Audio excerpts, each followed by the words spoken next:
yo, peace, it's Lightfoot. The good people at Reason hit me up and they're like, yo, we have this new sampler called the Mimic.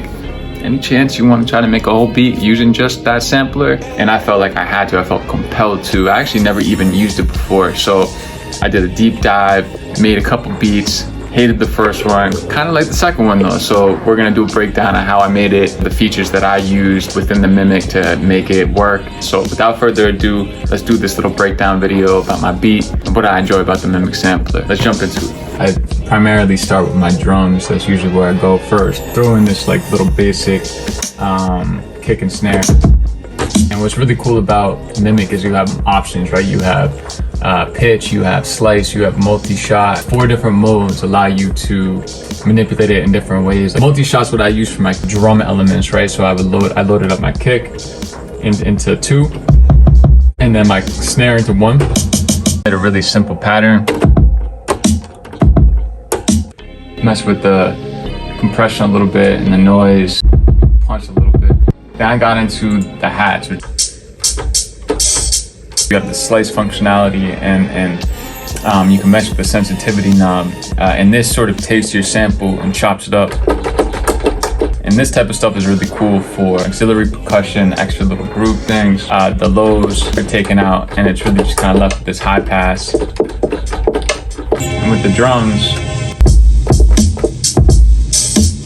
sort of kept adding little pieces.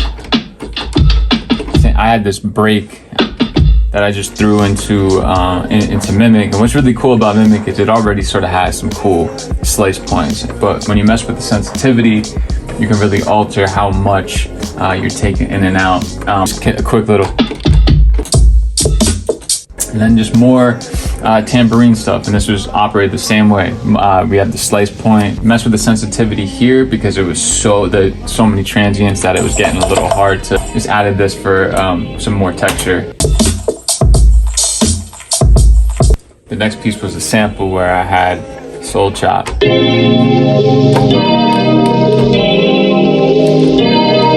know, I adjusted the pitch originally at that, brought it down. Adjusted the sensitivity, messed with the speed.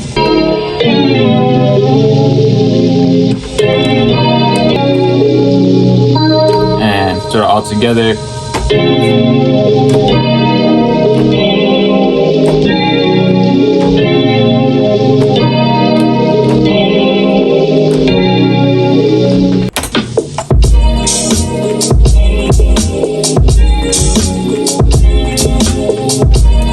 Then wanted to add in a little bass line.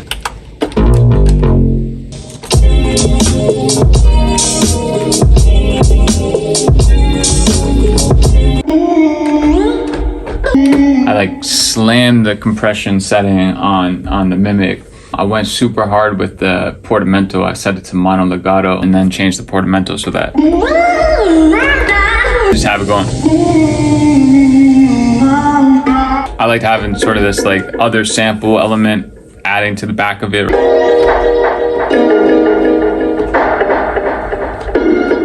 Together sounds.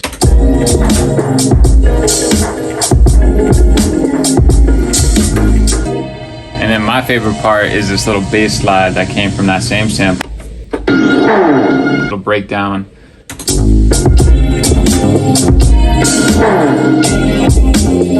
Took some things out for the B section where I actually automated the filter on the main sample, drop out all the highs for the B section.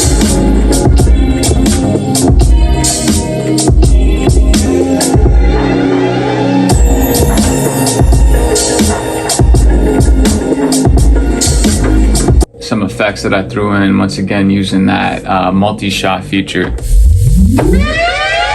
Gotta have the Dilla horn, you know what I'm saying? All sorts of sweeps and cool stuff like that. Yeah, I mean and that's basically it, you know? Something really simple, something really light.